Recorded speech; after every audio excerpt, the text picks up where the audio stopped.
हरिशरणम भक्तवांछा कल्पतरु भक्तवत्सल शरणागत वत्सल अखिल हेय प्रत्यनीक परमानंद कंद चिन्ह मूर्ति भगवान की महती कृपा से परम पावनी भगवती भागीरथी गंगा के तट पर बैठकर आप सब संतों की पावन सन्निधि में हम सबको श्रीमद् भागवत की मंगलमयी कथा कहने सुनने का अवसर प्राप्त हो रहा है।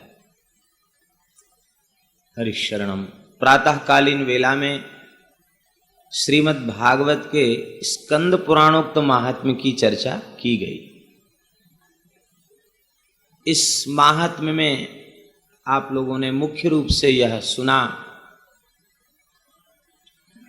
कि श्री उद्धव जी महाराज उन्होंने प्रकट होकर के 1 महीने में श्रीमद् भागवत की कथा बताई सुनाई और भगवान की कथा श्रवण करने मात्र से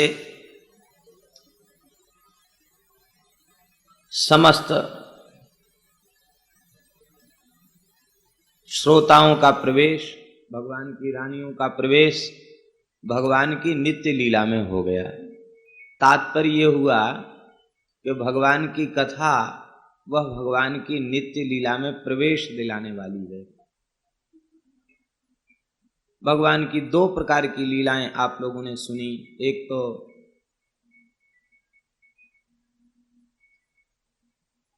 तो वास्तविक की लीला और दूसरी व्यावहारिक की लीला। समय समय पर जीवों के ऊपर अनुग्रह करने के लिए जो भगवान की लीलाएं होती हैं उनको व्यवहार की लीला कहा जाता है। और जिस लीला में कभी बाध उपस्थित नहीं होता, जो निरंतर चल रही है, उसे वास्तविक लीला कहा जाता है। नित्य लीला अथवा वास्तविक लीला कहा जाता है। वास्तविक लीला वह स्वसंवेद्या है और व्यवहार की लीला वह वास्तविक लीला के बिना संभव नहीं है, क्योंकि भगवान का नित्य स्वरूप ही व्यवहार की लीला में प्रकट होता है। तो नित्य स्वरूप ही व्यवहार की लीला में प्रकट होता है और वे भगवान ही लीला प्रकट होकर के करते हैं। इसलिए व्यवहार की लीला वह वास्तविक की लीला के बिना संभव नहीं, और व्यवहार की लीला के श्रवण के बिना भगवान की नित्य लीला में प्रवेश संभव नहीं। तो पुराणों में व्यास आदि महर्षियों ने जिन लीलाओं का चिंतन स्मरण किया है, वे लीलाएं व्यवहार की लीलाएं हैं।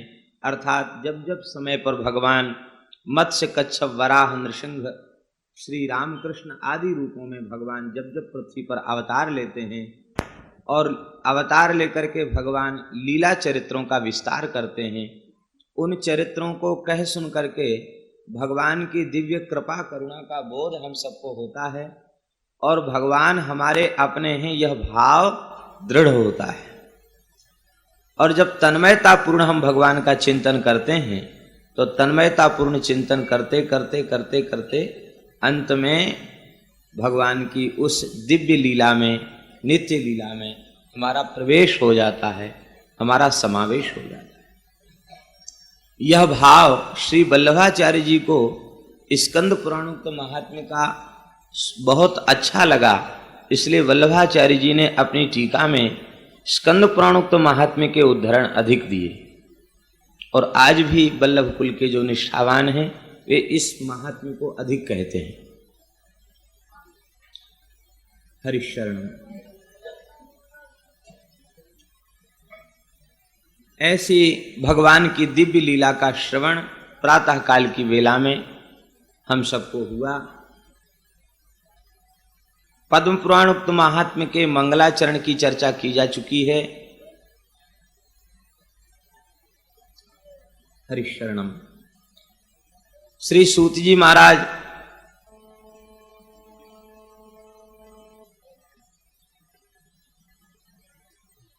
व्यासपीठ पर विराजमान हैं।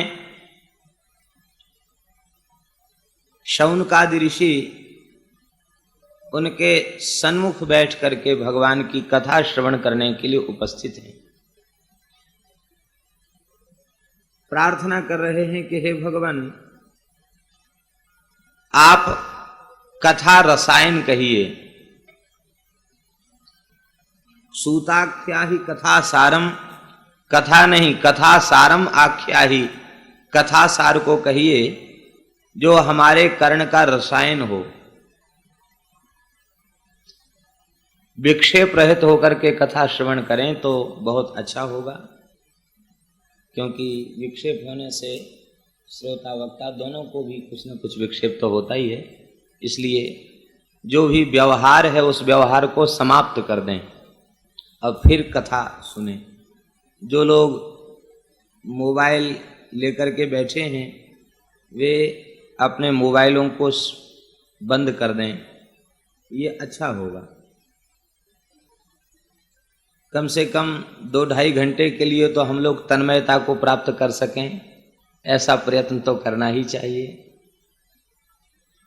हरिशरणम।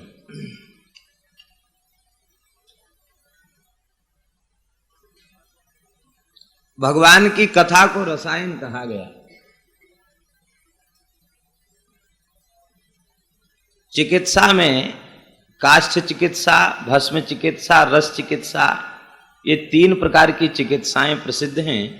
उनमें रस चिकित्सा को श्रेष्ठ माना गया। तो ये कथा श्रवण करना ये रस चिकित्सा है, ये भवरोग के लिए रसायन है। तो आप कृपा करके इस रसौषधि को दें, कृपा करके आप रसौषधि को प्रदान करें। ज्ञान भक्ति वैराग्य कैसे बढ़े, विवेक कैसे जागृत हो और माया मोह का अभाव कैसे हो, वैष्णव कैसे माया मोह से मुक्त होकर के ज्ञान वैराग्य भक्ति को प्राप्त करें और उनको महान विवेक प्राप्त हो। महान विवेक क्या है? उमा कहूं मैं अनुभव अपना, सतहरि भजन जगत सब सपना, ये महान विवेक है। ये विवेक कैसे प्राप्त हो? इस कलिकाल में जीव आसुर भाव को प्राप्त हो गए।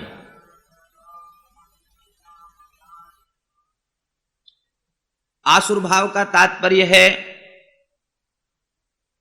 देखने में तो मनुष्य हैं, पढ़े लिखे बुद्धिमान हैं, लेकिन वृत्ति उनकी आसुरी हो चुकी है। ऐसे आसुरी प्रकृति के जीव, उनका आसुर भाव कैसे समाप्त हो, उनमें मनुष्यता कैसे आवे? हे भगवान, कल्याणकारी साधनों में जो सबसे श्रेष्ठ हो और पवित्रों को भी पवित्र कर देने वाला हो। श्रेयसाम यद भवेत् श्रेयः पावनानां च पावनम, पवित्रों को भी पवित्र करने वाला।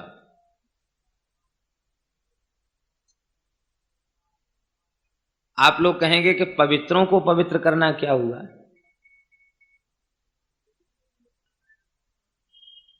योग, जप तप आदि साधन पावनानां च पावनम का तात्पर्य क्या है? जो पवित्र हो चुके हैं उनको पवित्र बनाना। वे तो स्वयं ही पवित्र हैं, पवित्रों को पवित्र बनाने का, पवित्रों को पवित्र क्या बनाना? भक्ति शून्य, भक्ति शून्य जितने साधन हैं,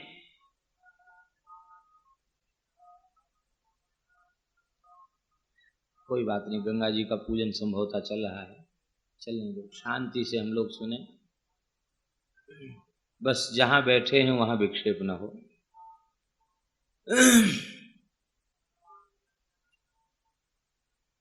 भगवान की भक्ति को छोड़कर जितने साधन हैं वे कथनचित जीव को पवित्र भी कर दें तो भी वह जीव सदा के लिए पवित्र हो गया फिर कभी अपावनता आवेगी नहीं, ये विश्वास पूर्वक नहीं कहा जा सकता। क्योंकि साधन करने से पाप नष्ट तो हो गया, लेकिन पाप करने की जो वासना है, वो वासना जब तक समाप्त नहीं होगी तब तक पाप से मुक्ति संभव नहीं। और वासना कैसे समाप्त हो? वासना समाप्त होगी सत्संग करने से, सत्पुरुषों का समागम करने से, भगवान के परम पावन चरित्र का श्रवण करने से चित्त की शुद्धि होती है, वासना समाप्त होती है। तो भागवत की कथा क्या है? पवित्रों को पवित्र करने वाली है। अर्थात यम नियम जप तप शम दम आदि, त्याग तपस्या तितिक्षा आदि दैवी संपत्ति से जो युक्त हैं, वे पवित्र हो चुके हैं। उनको भी परम पवित्र करने वाली, वासना के सर्वथा क्षय को करने वाली ये भागवत की दिव्य कथा है। और श्री कृष्ण प्राप्ति का शाश्वत जो साधन हो, उस साधन को आप बताएं। चिंतामणि संसार का सुख देने में समर्थ है, स्वर्ग का नहीं। कल्प वृक्ष स्वर्ग का सुख देने में समर्थ है, भगवान को नहीं। लेकिन संत सद्गुरुदेव कृपा करें तो वे भगवान को भी प्रदान कर देते हैं, ऐसी उनकी महिमा है। तो आप कृपा करके हमें भगवान के चरित्र को सुनावें, भगवान के चरित्र को कृपा करके सुनावें। यहां एक बात ध्यान देने की है, 88,000 ऋषियों के साथ सौनक जी विराजमान हैं और सूत जी वक्ता के रूप में विराजमान हैं।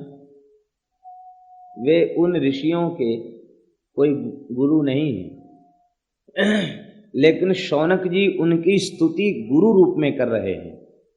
इसका तात्पर्य है कि गुरु कहते किसको हैं? जो भगवान की बात बतावे, जो भगवान की ओर ले जाए, जो भगवान की प्राप्ति के पथ को बतावे, उसे गुरु कहते हैं। तो सूत जी भगवत चरित्र सुना करके सबको भगवान के सन्मुख करने वाले हैं, इसलिए वे 88,000 तपःपूत ऋषि भी कहते हैं कि आप जैसे गुरुदेव संत तो भगवान को प्रदान कर देते हैं, ऐसी आपकी महिमा है। सूत जी प्रसन्न हो गए हैं और प्रसन्न होकर के कहा, श्री कृष्ण को परम संतुष्ट करने वाला जो दिव्य साधन है, भगवत कथा श्रवण रूप साधन है, उसका मैं तुम्हें निरूपण करूंगा। तुम भगवान की कथा को सुनो, लेकिन तदहम ते विधास्यामि सावधान तया शृणु। सावधान होकर के सुनो।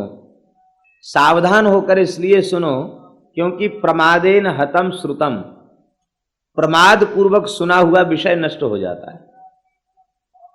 गुरुजन सरल से सरल तरीके से हमें कोई चीज पढ़ावें और पढ़ने वाला ही प्रमाद में बैठा है तो उसे क्या उपलब्ध होगा? श्रवण करने वाला प्रमाद में है तो उसे कुछ भी उपलब्धि नहीं होगी। प्रमाद शून्य होकर के बैठे। इसका तात्पर्य है जब हम भगवत चरित्र श्रवण करने के लिए बैठें तो केवल भगवान का ही चरित्र श्रवण करें, अन्य ओर हमारी वृत्ति न जावे।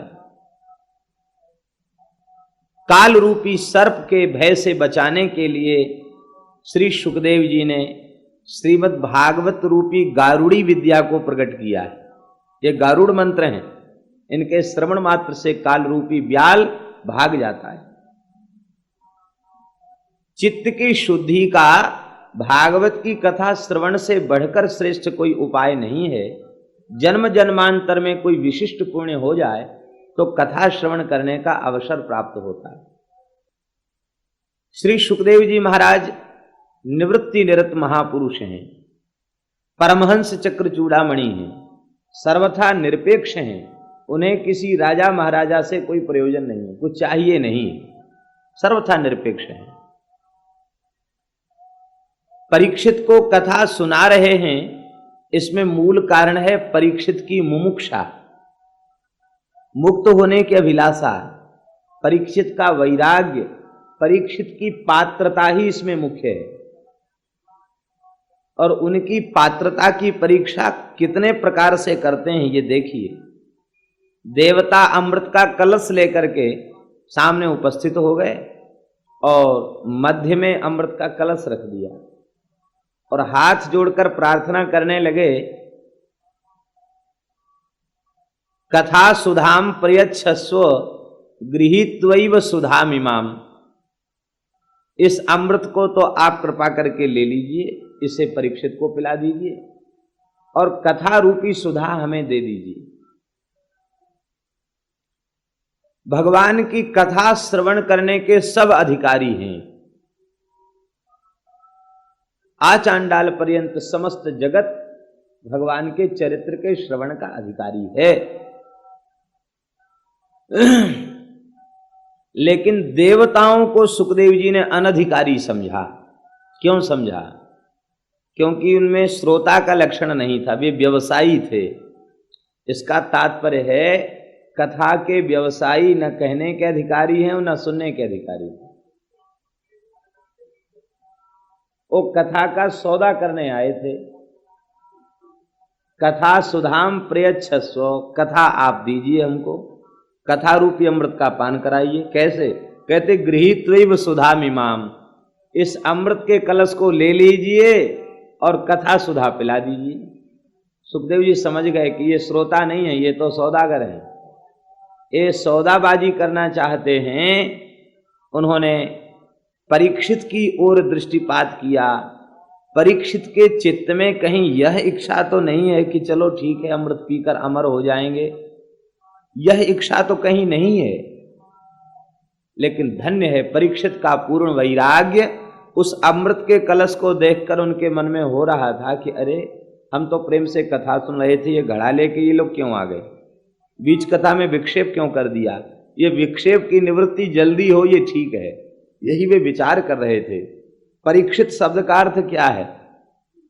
संस्कृतज्ञ लोग जानते हैं, इट होकर के परीक्षित बना, भूत अर्थ में है। इसका तात्पर्य है परीक्षा जिसकी की जा चुकी हो, जिसकी परीक्षा ली जा चुकी हो, जो परीक्षा में उत्तीर्ण हो चुका हो, उसे परीक्षित कहते हैं। सुखदेव जी ने परीक्षा लेकर के यह देख लिया कि वस्तुतः परीक्षित कथा श्रवण के अधिकारी हैं। अमृत के प्रति उनका लालच नहीं है, कथा श्रवण के प्रति उनका लालच है, इसलिए वे कथा श्रवण के अधिकारी हैं। फटकार दिया सुखदेव जी ने देवताओं को, कहां कांच का टुकड़ा और कहां दिव्य मणि। मणि और कांच के टुकड़े में कभी बराबरी हो सकती है क्या? कभी संभव नहीं। इस कथामृत के समक्ष तुम्हारा स्वर्ग का दिव्य अमृत कांच के टुकड़े के समान तुच्छ है, उसकी कोई महिमा नहीं है। लेकिन आप लोग यह मत समझ लेना कि अमृत की कोई महिमा नहीं है। क्यों? क्योंकि अमृत की प्राप्ति में बहुत उद्योग करना पड़ा। और महाभारत में वर्णन है, गरुड़ जी अमृत लेने गए हैं तो कितनी सुरक्षा में अमृत है। स्वर्ग में बड़ी भारी सुरक्षा में अमृत रखा हुआ है और उस अमृत को देवताओं तक पहुंचाने में भगवान को बड़ा श्रम करना पड़ा। रावण और कंस को मारने में उतना श्रम नहीं करना पड़ा, एक ही अवतार लेना पड़ा। और अमृत के लिए भगवान को 4 अवतार लेने पड़े। पहले अजित अवतार, मदराचल को उठा करके रखा। दूसरा धन्वंतरी अवतार, कच्छप अवतार। तीसरा धन्वंतरी अवतार और चौथा अमृत पिलाने के लिए मोहिनी अवतार। 4 अवतार लेने पड़े, तब देवताओं को अमृत पान करने का अवसर मिला। और वह अमृत भी कथा के रस के आगे कांच के टुकड़े के समान है, अतिशय तुच्छ है। अब हम लोग विचार करें कि भगवान की कथा की कितनी महिमा है। इंद्र को दुर्लभ है कथा, देवताओं को दुर्लभ है कथा। जो कथा देवताओं को दुर्लभ है वह कथा हमें भगवान की कृपा से ही प्राप्त हुई। ये भगवान की अहेतु की कृपा है जो हमें भगवान की पवित्र कथा श्रवण करने का अवसर प्राप्त हो रहा है। जन्मांतरे भवेत पुण्यम तदा भागवतम लभेत। जन्म जन्मांतर में कोई विशिष्ट पुण्य होता है तो कथा श्रवण करने का अवसर प्राप्त होता है।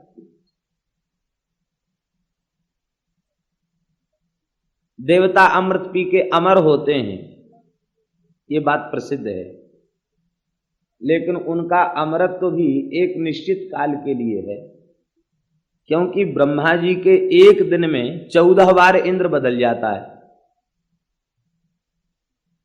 एक दिन में 14 बार इंद्र बदल जाता है, एक दिन में 14 बार सप्तर्षि बदल जाते हैं, एक सहस्र चतुर्युगी एक दिन में बीत जाती ब्रह्मा जी की। तो अब बताओ वह अमृत, उसकी क्या महिमा हुई।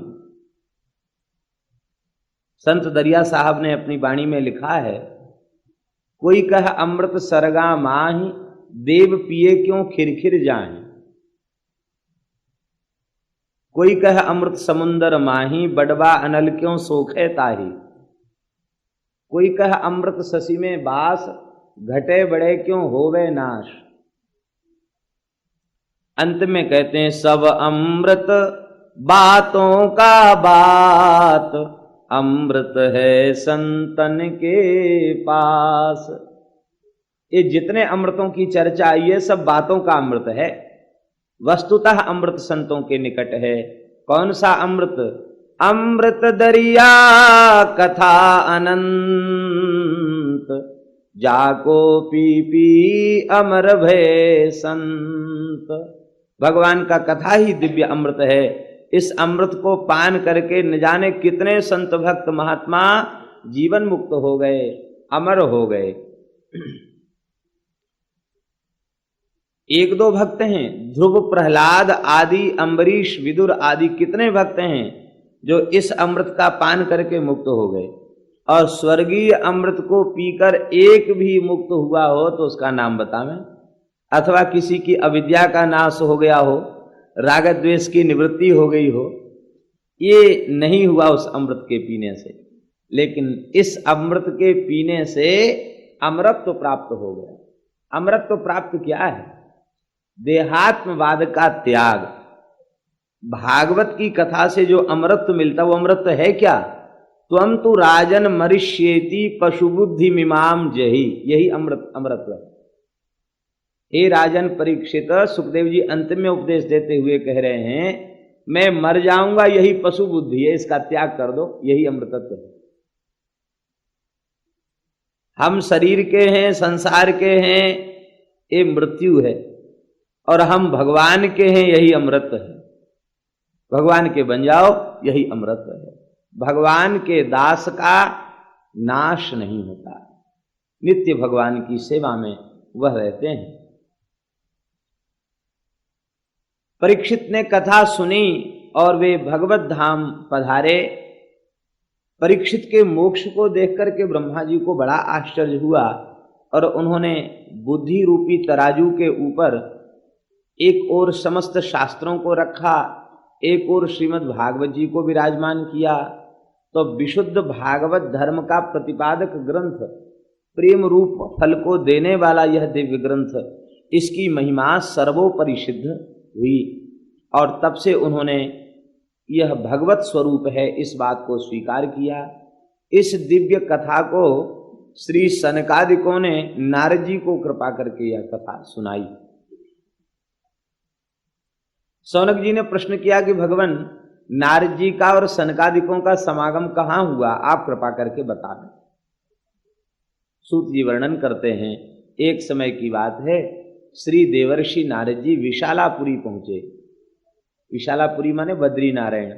हम लोग ठीक उनके सन्मुख बैठे, ये उत्तर दिशा है, इसी ओर भगवान बद्री नारायण विराजमान है, उधर ही से गंगा जी आ रही है।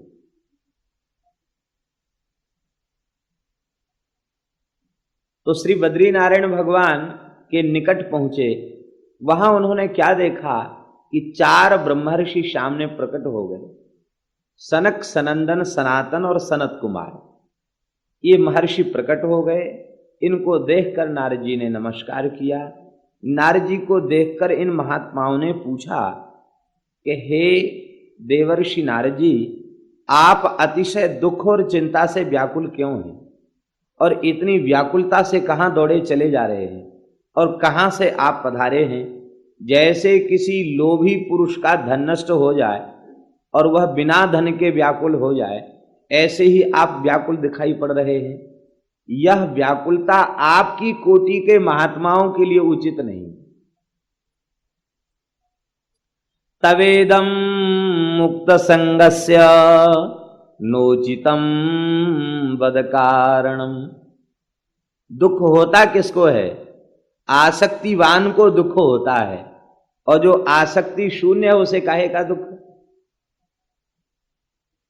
आसक्ति शून्य को दुख नहीं होता।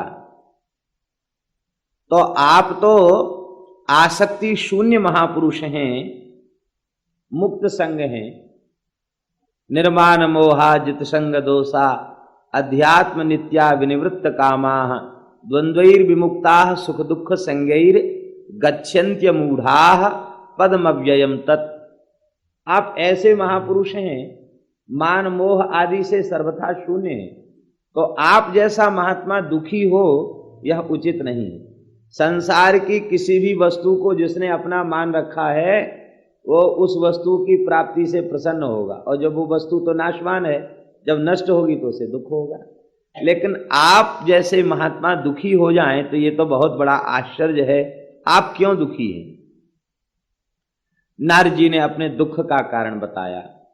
इसका तात्पर्य है कि संत यदि चिंतित, उदास और दुखी दिखाई पड़े तो हमें अपनी बुद्धि से उन संतों में यह आरोप नहीं करना चाहिए कि जैसे हम आसक्ति के रोग से ग्रस्त हैं ऐसे ही आसक्ति वाले ये महापुरुष भी हैं। उस समय हमें अनुभव करना चाहिए कि जरूर यह पर दुख कातरता का ही ये स्वरूप प्रकट हो रहा है। जरूर अपनी व्यक्तिगत कोई चिंता से वे दुखी नहीं हैं, जीवों के कल्याण के संबंध में ही ये चिंता कर रहे हैं, यही समझना चाहिए। नारद जी ने यही बताया। मैं पृथ्वी को सर्वोत्तम मान करके पृथ्वी पर गया और पुष्कर, प्रयाग, काशी, गोदावरी, हरिक्षेत्र, कुरुक्षेत्र, श्रीरंगम, सेतु बंधन आदि आदि समस्त तीर्थों में गया, लेकिन मन को संतुष्ट करने वाला कल्याणकारी साधन कहीं नहीं दिखाई पड़ा। उसका कारण क्या है? बोले कल्याणकारी साधन जितने हैं उन साधनों को उदर पूर्ति करने वालों ने अपनी उदर पूर्ति का साधन बना लिया। और जब वे ही साधन जो कल्याणकारी थे वे ही रोजी रोटी बन गए, उदर पूर्ति का साधन बन गए, तो किसी संत के चित्त में संतोष कैसे होगा? हमने कहीं संतोष नहीं देखा। सत्यम नास्ति, सत्य नहीं है, तपस्या नहीं है, शौच नहीं है, दया नहीं है, दान नहीं है, कुछ भी नहीं बचा। इसका तात्पर्य क्या? सर्वथा अभाव से नहीं, इसका तात्पर्य प्रायः प्रजा में इनका अभाव दिख रहा है। बीज रूप में तो सब सुरक्षित है, तप भी सुरक्षित है, दान भी सुरक्षित है, शौच भी सुरक्षित है बीज के रूप में, लेकिन प्रायः प्रजा में इसका अभाव देखा जा रहा है। ये संसार के लोग कैसे हो गए, वर्तमान युग के लोग कैसे हो गए? नारद जी कहते हैं ये उदरम भरी हो गए। उदरम भरी, इसमें कौन प्रत्यय हुआ? ऋणिक प्रत्यय हुआ है। और ऋणिक प्रत्यय जो होता है वह किस अर्थ में होता है? ताच्छिल्य अर्थ में होता है। इसका तात्पर्य क्या हुआ? इसका तात्पर्य हुआ कि कलयुगी जीवों का कोई धर्म नहीं बचा, एक ही शील, एक ही बात उनके व्यवहार में आ गई है, एक ही स्वभाव उनका बन चुका है कि पेट कैसे भरे, बस। अब उस उदर पूर्ति के लिए अधर्म भी करना पड़े तो उसको भी उनको संकोच नहीं है, हिचक नहीं है। सब ने एक ही बात स्वीकार कर ली है, उदरम भरणो जीवा। सब जीवों का एक ही धर्म हो गया, पेट भरना। सब उदरम भरी हो गए। और ये बेचारे, ये बराकाह शब्द जो कहा है नारद जी ने, ये दयावश का है। बोले बेचारे क्या करें, ये पेट को ही सब कुछ मान बैठे। भगवान को इन्होंने कुछ भी नहीं माना। और यही कारण है कि इनका व्यवहार भी बहुत कपट से परिपूर्ण है। ये कूटभाषी हैं। बराकाह कूटभाषिणः। कूटभाषी शब्द का अर्थ होता है ये सीधा तो बोलना जानते ही नहीं, सदा पहेली ही बोलते हैं। जैसे पहेली कोई बोले तो पहेली को सुनकर के सद्य समझना कठिन होता है, बहुत बुद्धि लगावे तब पहेली समझ में आती है। ऐसे ही संसार के जीव ऐसे हो गए कि ये सीधा बोलना ही नहीं जानते, मन में कुछ और है, वाणी में कुछ और है और क्रिया कुछ और ही है। सज्जन असज्जन का लक्षण क्या है? बहुत लंबी चौड़ी व्याख्या नहीं है संत और असंत की, बहुत सीधी सी बात है। मनस्येकम वचस्येकम कर्मण्येकम महात्मा नाम। अब मनस्यन्यद वचस्यन्यद कर्मण्यन्यद दुरात्मा नाम। मनवाणी क्रिया में एक रूपता जिनकी है वे महात्मा हैं, और मनवाणी क्रिया में जिनकी भिन्नता है, मन में कुछ और है, वाणी में कुछ और है, क्रिया कुछ और ही कर रहे हैं, वे सज्जन नहीं। तो संसार का आज स्वभाव हो गया है कि मन में उनके कुछ और है, वाणी में कुछ और है और क्रिया दूसरी प्रकार की। कूटभाषी हैं, ये सीधा बोलना नहीं जानते, पहले ही बोलना जानते हैं। इनमें भयंकर दोष आ चुके हैं। ऐसे ये बेचारे जीव कैसे पवित्र हों, आप कृपा करके बतावें। तो भगवान इन जीवों के इस दूषित स्वभाव को हमने देखा, सर्वत्र अशांति देखी, अधर्म देखा, तो मन उद्विग्न हो गया और मन में आए कि चलें श्रीधाम वृंदावन, जहां भगवान की नित्य लीला हुई है। तो जैसे ही वृंदावन में पहुंचे तो वहां जाकर बड़ी शांति चित्त को मिली और वहां एक आश्चर्य वहां भी देखा। क्या आश्चर्य देखा?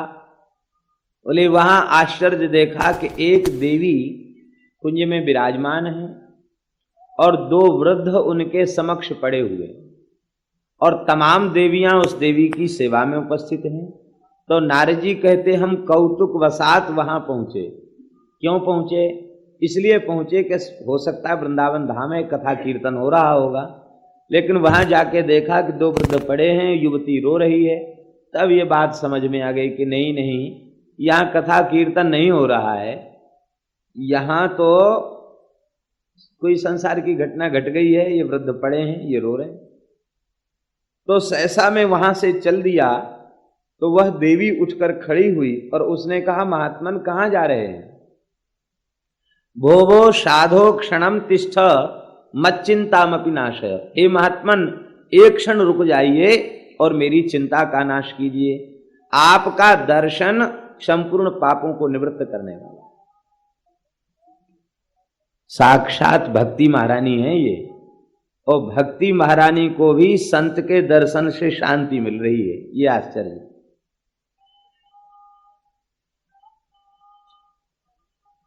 यह जो भक्ति ज्ञान वैराग्य का रूपक है, इसका तात्पर्य क्या है?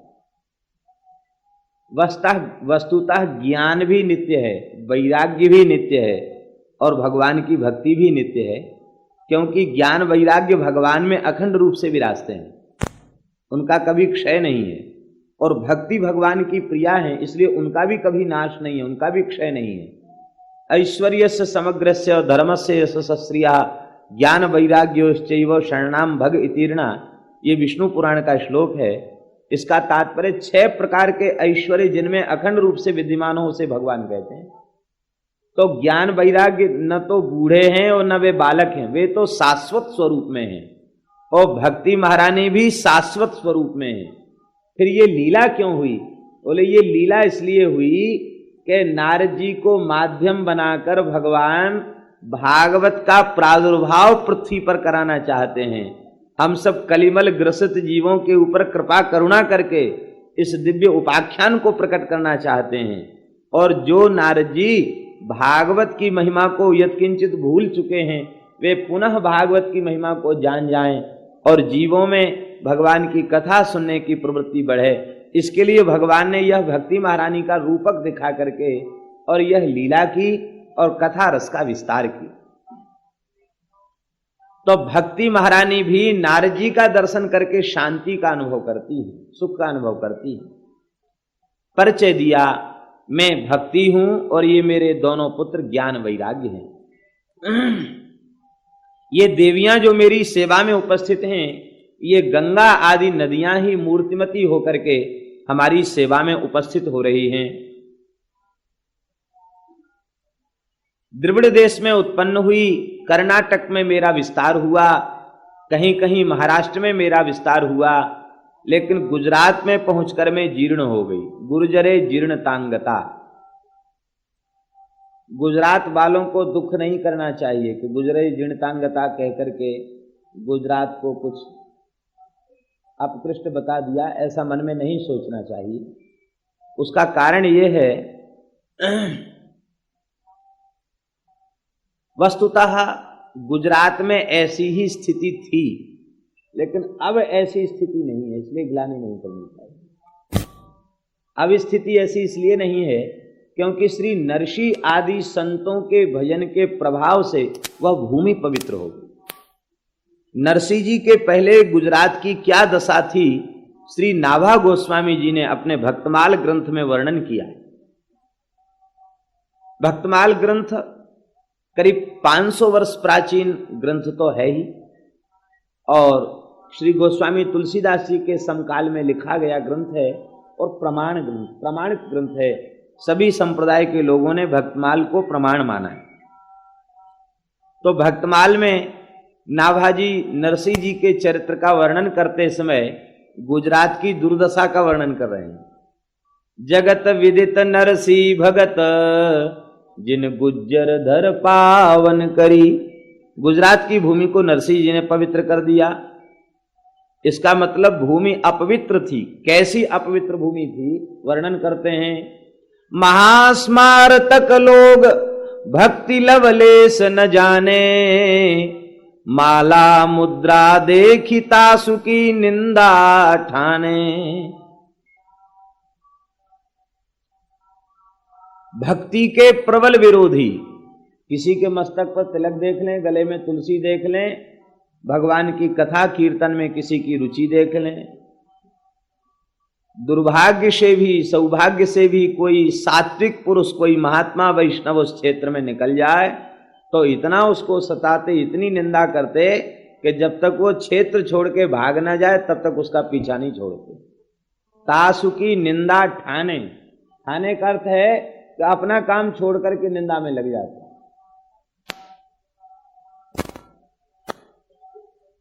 भगवान ने देखा सबसे ज्यादा दुर्दशा इसी क्षेत्र की है, तो नरसी जी को प्रकट किया। ऐसे कुल उत्पन्न भयो भागवत शिरोमणि।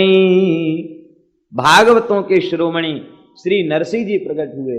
ऐसे कुल उत्पन्न भयो भागवत शिरोमणि, ऊसरते सर कियो खंड दो सही खोयो जनी। सारी गुजरात की भूमि ऊसर हो चुकी थी, बंजर ऊसर। ऊसर बंजर का तात्पर्य उसमें भक्त की सृष्टि नहीं होती थी, भक्त की पैदावार नहीं थी, संत की पैदावार नहीं थी। अब नरसी जी ने भजन करके उस भूमि को उपजाऊ बना दिया। इसका तात्पर्य अब कोई उत्पन्न होगा तो भगवान का भक्त ही होगा, भक्ति के संस्कार लेकर उस भूमि में प्रकट होगा। इतनी पवित्र उस भूमि को बना दिया। और ये है भी वस्तुतः, आज भी वहां भावुकता लोगों के हृदय में बहुत है। ऊसरते सर कियो खंड दो सही खोयो जनी, बहुत ठौर परचो दियो रसरीति भक्ति हृदय धरी। जगत विदित नरसी भगत जिन गुज्जर धर पावन करी। रसरीति भक्ति हृदय धरी, इसके दो भाव हैं। रसरीति भक्ति को ठाकुर जी ने रसरूपा प्रेम लक्षणा भक्ति को नरसी जी के हृदय में धारण किया, और नरसी जी ने उस रसरूपा भक्ति को समस्त प्रजा के हृदय में विराजमान कर दिया। जगत विदित नरसी भगत जिन गुज्जर धर पावन करी। इस घोर कलिकाल में नरसी जी को 52 बार भगवान का साक्षात्कार प्राप्त हुआ। 50 और 2 52, इतनी महिमा नरसिंह जी के चरित्र की। इसलिए अब इस बात को सुनकर के चित्त में ग्लानि नहीं करनी चाहिए, यह समझना चाहिए कि भजन में श्री नरसिंह जी आदर्श हैं और हम नरसिंह जी के क्षेत्र के हैं, इसलिए हमें कोई ग्लानि करने की आवश्यकता नहीं। जैसे ही मैं श्रीधाम वृंदावन में आई तो वृंदावन में प्रवेश करते ही मैं अत्यंत तरुणी हो गई, लेकिन ये मेरे पुत्र ज्ञान वैराग्य जर्जर हो चुके हैं, इसलिए इदम स्थानम परित्यज्य विदेशम गम्यते मया, ये स्थान छोड़कर मैं अन्यत्र कहीं जाना चाहती हूं, यहां ठीक नहीं, अन्यत्र जाना चाहती हूं। नारद जी व्याकुल हो गए, भक्ति महारानी ही वृंदावन से बाहर चली जाएं तो वृंदावन की महिमा क्या रह जाएगी। नारद जी ने कहा, माता आप बाहर जाने का विचार छोड़ दें, मैं आपके पुत्रों के कष्ट को दूर करने का प्रयत्न करता हूं। देखिए यहां एक बात विशेष वो ये है, भक्ति महारानी स्वस्थ हैं लेकिन ज्ञान वैराग्य अस्वस्थ हैं, जर्जर हैं, तो भक्ति महारानी रो रही है। इसका तात्पर्य क्या है? इसका तात्पर्य ये है कि साधक के अंतःकरण में प्रेम तो पुष्ट हो जाए, भक्ति पुष्ट हो जाए, लेकिन यदि उसके हृदय में ज्ञान वैराग्य शिथिल हैं तो उसके हृदय में विराजमान भक्ति प्रसन्न नहीं रह सकती, वह भक्ति करुण क्रंदन करती रहेंगी, भक्ति प्रसन्न नहीं रह सकती। भक्ति महारानी प्रसन्न है लेकिन ज्ञान वैराग्य वे शिथिल हैं, तो उनकी शिथिलता के कारण भक्ति महारानी के हृदय में पीड़ा हो रही है। इसका तात्पर्य है किसी के हृदय में भक्ति पुष्ट हो और ज्ञान शिथिल हो और वैराग्य शिथिल हो तो भक्ति महारानी रुदन करती रहेंगी, उसके हृदय में प्रसन्न नहीं होंगी। ज्ञान भी पुष्ट होवे और वैराग्य भी पुष्ट होवे, तभी भक्ति महारानी प्रसन्न रह सकती है।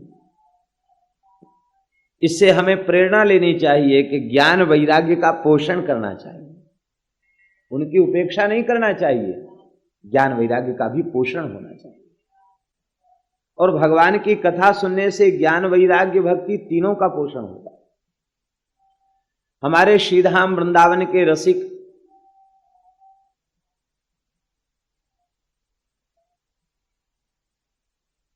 विशुद्ध रसरूपा प्रेम लक्षणा भक्ति में वे निरंतर सराबोर रहते, लेकिन उनके चित्त का वैराग्य और उनका उच्च कोटि का ज्ञान, वे दोनों कितनी पुष्ट अवस्था में थे, उनके चरित्र और उनकी वाणी और उनके सिद्धांत पक्ष को देखने से पता चलता है। इसका तात्पर्य है भक्ति जहां परिपुष्ट होगी वहां वैराग्य, वे केवल एक कौपीन और एक कंथा, एक गुदरी और एक करुआ, उसको लेकर उन्होंने अपना समग्र जीवन लताओं के नीचे व्यतीत कर दिया। अत्यंत तितिक्षा पूर्ण जीवन, उच्च कोटि की वैराग्य पूर्ण रहनी और उच्च कोटि का दिव्य ज्ञान, संसार के भोगों से सर्वथा वैराग्य, क्योंकि इसके बिना भगवान की भक्ति पुष्ट हो ही नहीं सकती।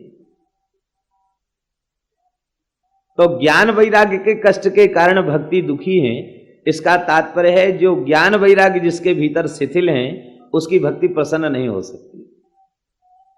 तो भगवान, हमने बहुत वेद वेदांत का उद्घोष किया, लेकिन इसके बाद भी जब ज्ञान वैराग्य की मूर्छा दूर नहीं हुई तो मैं चिंतित हो गया। आकाशवाणी हुई, हे नारद जी तुम चिंता मत करो, सब ठीक हो जाएगा। एतदर्थम तु सत्कर्म सुरर्षे त्वं समाचर तत्ते कर्माभिधास्यन्ति साधव साधुभूषणा। हे सुरर्षे, सत्कर्म का अनुष्ठान करो, तुम्हारा लक्ष्य सिद्ध होगा। सत्कर्म का अनुष्ठान करो। और सत्कर्म कौन बताएगा कहते सत्कर्म बतावेंगे संत, साधव साधु बताएंगे सत्कर्म। कौन से साधु? कहते साधु भूषणा। साधु भूषण शब्द के दो अर्थ हैं, एक तो साधून भूषयंती, असौ साधु भूषणा भूषणा, इसका तात्पर्य साधून भूषयंती, साधुओं को भी जो सुशोभित कर दें, अर्थात साधुता के लक्षणों से संपन्न महात्मा, ये साधु मंडली के आभूषण होते हैं। दूसरा अर्थ है साधुता ही जिनका आभूषण है, साधुता ही जिनका आभूषण है, ऐसे साधुभूषण महात्मा ही बताएंगे कि सत्कर्म क्या है। इसका तात्पर्य क्या है? इसका तात्पर्य यह है कि अपनी बुद्धि से निश्चित किया गया जो सिद्धांत है, जो साधन है, उसे सत्कर्म की श्रेणी में नहीं रखा गया। आचार्य जिसे कह दें, संत जिसे कह दें, उसे सत्कर्म कहा गया। शास्त्र जो है वो खारे समुद्र के समान है, शास्त्र खारे समुद्र के समान है, क्षार समुद्र के समान है, अपार जल राशि है, वो बड़ा स्वच्छ जल है समुद्र का, कचरा नहीं, क्योंकि कोई भी वस्तु अपने में रखता ही नहीं, समुद्र सब बाहर फेंक देता है, स्वच्छ जल रहता है समुद्र का। लेकिन वह अपार जल राशि भी किसी प्यासे की प्यास को बुझाने में समर्थ नहीं है। श्रद्धा पूर्वक 4-6 चुल्लू आचमन भी आपने कर लिया तो जब तक पेट से बाहर नहीं निकल जाएगा तब तक चैन नहीं मिलेगा, बार बार शौच की इच्छा होगी, स्नान बनाना पड़ेगा बार बार। ये ऐसा जल होता समुद्र का, खारा जल है। और उसी समुद्र के जल को मेघ लेते हैं और जब वर्षा करते हैं तो कितना मीठा जल होता है। उस क्षारांश को त्याग करके उस मधुरांश को ही वे लेते हैं और मधुर जल की वर्षा करते हैं, तो होई जलद जग जीवन दाता, वह जलद, वह बादल सबका जलदाता बन जाता है। तो ऐसे ही यह शास्त्र तो खारे समुद्र के समान है और ये संत महापुरुष ये बादल के समान है। ये शास्त्र में से भक्ति का, प्रेम का, ज्ञान वैराग्य का, भगवत प्राप्ति का जो अत्यंत सरलतम साधन है, यही मधुरांश है। इस मधुरांश को ले लेते हैं और लेकर के फिर वर्षा करते हैं। मध्वाचार्य मेघ भक्ति सर ऊसर भरिया, मध्वाचार्य जी के संबंध में नाभाजी ने लिखा है, ये भक्ति के मेघ थे, इन्होंने ऊसर को सर बना दिया और सब सूख रही सृष्टि को शराबोर कर दिया भगवत प्रेम में। मध्वाचार्य मेघ भक्ति सर ऊसर भरिया, इसका तात्पर्य है भगवान के भक्त वही मेघ हैं। हो सकता है हमारी बुद्धि ने जिसे निश्चय किया हो, हम कोई सर्वज्ञ तो है नहीं, तो हो सकता हमारी बुद्धि का निश्चय अनुचित हो, गलत हो। इसलिए धर्म के संबंध में धर्मराज युधिष्ठिर ने क्या प्रमाण बताया? कह पंथा, मार्ग क्या है, किस मार्ग पर चलना चाहिए, यक्ष ने पूछा। तो युधिष्ठिर ने यही बताया, श्रुतयो विभिन्नाः स्मृतयोपि भिन्नाः नैको मुनिर्यस्य वचः प्रमाणम धर्मस्य तत्वं निहितं गुहायाम महाजनो ये न गतस्य पंथा। महत्पुरुष संतजन आचार्य जन जिस मार्ग पर चल करके गए हैं उस मार्ग पर चलना है, अपनी बुद्धि से निश्चय नहीं करना। अपनी बुद्धि से निश्चित किया गया सत्कर्म भी सत्कर्म नहीं हो सकता, और संत कह दें कि ये काम कर लो, वो सत्कर्म हो गया।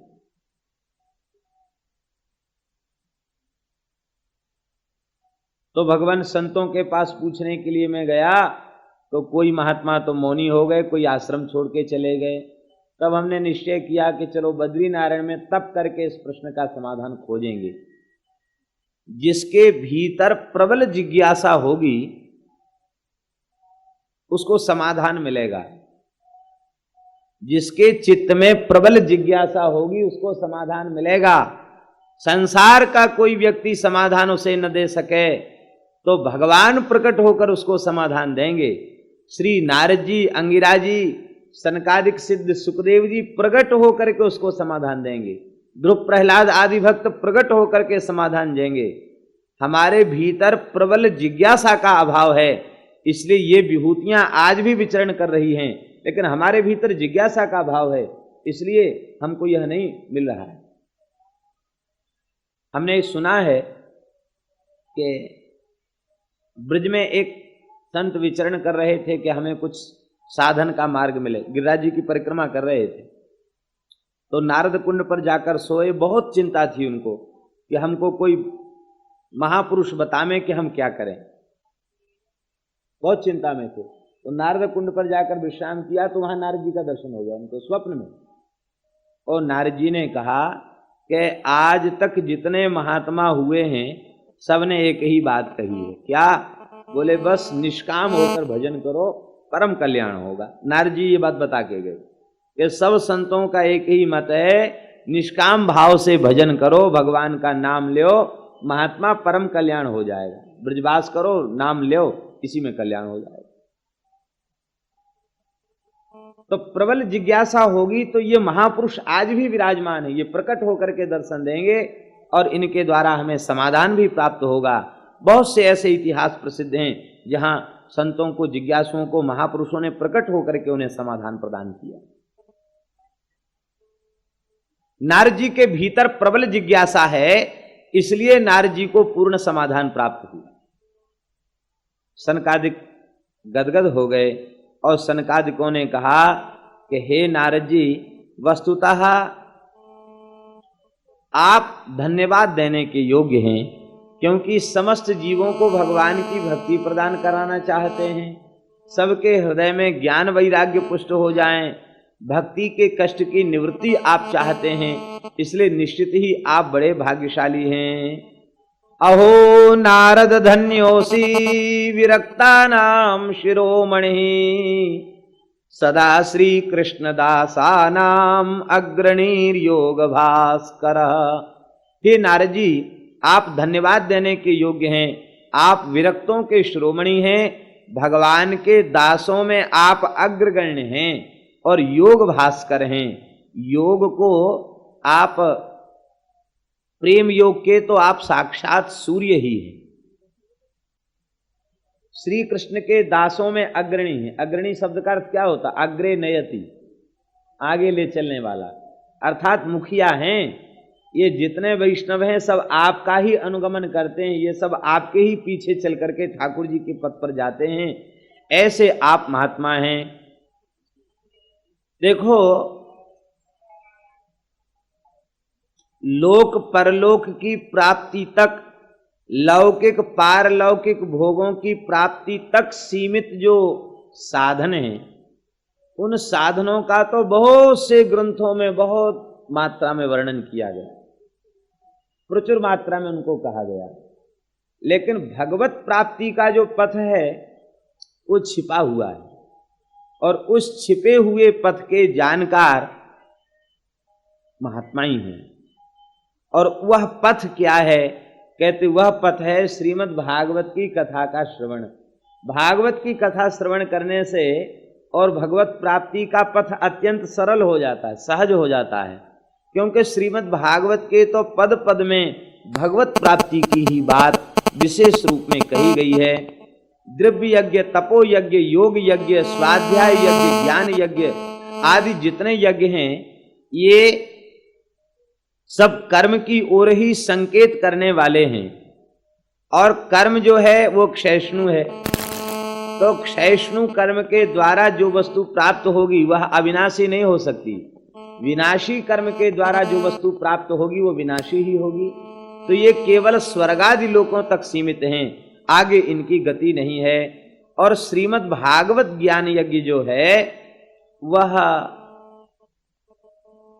वह तो केवल भगवान के चरणों की प्राप्ति का ही साधन है। वह कर्म में और अन्य किसी साधन में अटकाने भटकाने वाला ग्रंथ भागवत नहीं है। वो सीधे सीधे भगवान के चरण कमलों की शरण में पहुंचाने वाला ग्रंथ है। इसलिए भागवत का श्रवण करें।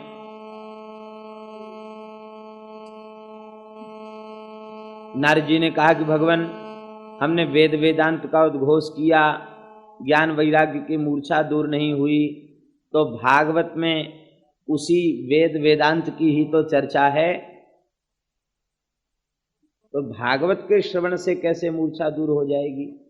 सनकादिकों ने कहा कि सार वस्तु जो होती है वह मूल से अपने आप श्रेष्ठ होती है। दुग्ध का सार सर्वस्व घृत है, दुग्ध का सार सर्वस्व घृत है तो दुग्ध से अपने आप श्रेष्ठ है। गन्ने का सार सर्वस्व मिश्री है, वो गन्ने से श्रेष्ठ है।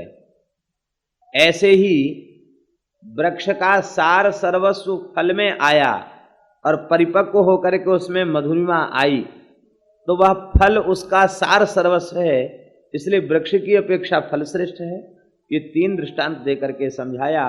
मानो श्रीमद् वेद तो क्षीर सिंधु है और भागवत उसका घृत है, अथवा वेद गन्ना है और भागवत मिश्री है, अथवा वेद कल्पवृक्ष है और भागवत उसका दिव्य फल है।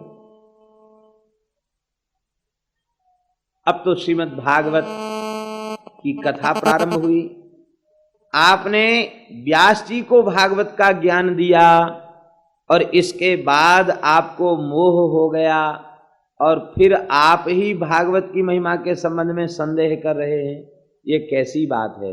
ये तो वस्तुतः ऐसी ही बात है कि श्री नारायण सबके सूत्रधार बन करके, भगवान ही समस्त जीवों के सूत्रधार हैं और वे सूत्रधार बन करके भागवत को प्रकट कराना चाहते हैं। इसलिए आपको भक्ति ज्ञान वैराग्य को दिखाया और आपके हृदय में चिंता को उत्पन्न किया। अब कथा होगी तो पुनः इस कथा का प्रचार प्रसार हो जाएगा। श्री नारद जी ने सनकादिकों की स्तुति किया। यद्दर्शनम च विनिहन्त्य शुभानि सद्या श्रेयस्तनोति भवदुःखदवार्दितानां निःशेष शेष मुख गीत कथैकपाना प्रेम प्रकाश कृतये शरणं गतोऽस्मि। हे महात्माओं, आपके दर्शन मात्र से समस्त अशुभ समाप्त हो जाते हैं। संसार के दावानल से जो झुलस रहे हैं अविद्या के, उनको परम सुख की शांति की प्राप्ति आप जैसे महात्माओं का संग करने से हो जाती है। आप तो शेष जी के मुख से प्रकट भगवान के चरित्र को निरंतर पीते रहते हैं। ऐसे हे महात्माओं, हम आपकी शरण में हैं। किस लिए शरण में हैं? प्रेम प्रकाश कृतये, प्रेम के प्रकाश के लिए शरण में हैं। इसका तात्पर्य है संत का आश्रय केवल यही संकल्प लेकर लेना चाहिए, हमारे हृदय में प्रेम का प्रकाश हो जाए, भगवान का दिव्य प्रेम प्राप्त हो जाए। यही संत के आश्रय का फल है, दूसरा कोई संत के आश्रय का फल नहीं है। वर्तमान काल में कई बार लोग ऐसे संस्मरण सुनाने लग जाते हैं किसी महापुरुष के संबंध में। महाराज ऐसा था, ये चमत्कार हो गया, ये हो गया, हम बहुत गरीब थे, बहुत अमीर हो गए, हमारी नौकरी नहीं लगी थी, हमारी नौकरी लग गई। वो सब मिला उनको अपने प्रारब्ध के अनुरूप ही, और संत में श्रद्धा उनकी है, ये अच्छी बात है, और वे आस्तिक हैं, ये भी अच्छी बात है। लेकिन जिन वस्तुओं को पाकर के वे प्रमोदित हो रहे हैं, वस्तुतः संत की प्राप्ति का वह फल नहीं है। हमारा घर बन गया, मकान बन गया, नौकरी मिल गई, रुपया पैसा मिल गया, ये संत की प्राप्ति का फल नहीं है। संत की प्राप्ति का फल है प्रेम का प्रकाश। छाया सुख जाजल जन्नू आदि आदि बहुत से देवर्षि राजर्षि यहाँ पधारे और वेद इतिहास मंत्र तंत्र मूर्तिमान होकर के आए। 17 पुराण आए, 6 शास्त्र आए, 4 वेद उपस्थित हुए। इतना ही नहीं, पृथ्वी के समस्त तीर्थ उपस्थित भये। और इस भाव को सूरदास जी ने सूर सागर में कहा है, हरि हरि हरि हरि सुमिरन करो, हरि चरणार बिंद चित धरो, हरि की कथा हो ये नित जहां, गंगा हो चली आवे तहां, गोदावरी सरस्वती आवे, कावेरियो विलंब न लावे, सर्व तीर्थ को वासा तहां, सूर हरि कथा होवे जहां। धरती में इतने तीर्थ हैं कि कोई व्यक्ति निश्चय करे कि हम समस्त तीर्थों में जाकर दर्शन करेंगे, स्नान करेंगे, तो शायद संभव नहीं है, इतने तीर्थ हैं। तो कथा तीर्थ की ऐसी महिमा है, जहां भगवान की कथा होती है समस्त तीर्थ वहां उपस्थित हो जाते हैं। हम सब लोग कथा मंडप में बैठे हैं और यहाँ तो वैसे भी गंगा की सन्निधि है, ये तो महान तीर्थ है, यहाँ तो समस्त तीर्थ विराजमान स्वाभाविक रूप से हैं। यहाँ बैठकर कथा सुनने में समस्त तीर्थों का अवगाहन हो गया, अब कोई तीर्थ बाकी नहीं बचा। ऐसी श्रीमद् भागवत की दिव्य महिमा है। अभी सनकादिक श्रीमद् भागवत के महात्म्य का ही वर्णन कर रहे थे, बहुत सुंदर महात्म्य का वर्णन किया गया। प्रातःकाल आप लोग उन महात्म्य के वाक्यों को स्कंद पुराणोक्त महात्म्य श्रवण कर ही चुके हैं।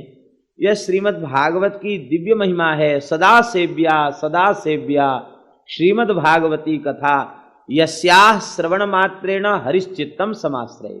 इसके श्रवण मात्र से भगवान चित्त में विराजमान हो जाते हैं। संसार के समस्त शुभ कर्म इसकी 16वें अंश की बराबरी नहीं कर सकते। वाजपेय, अश्वमेध आदि यज्ञ भी इसके 16वें अंश की बराबरी नहीं कर सकते। गंगा, गया, काशी, पुष्कर, प्रयाग, यह भी भगवान की कथा की समता नहीं कर सकते। ऐसी भागवत की दिव्य महिमा है, जिसके यहाँ भागवत विराजमान हैं, कहते उसके यहाँ साक्षात भगवान श्रीहरि विराजमान हैं।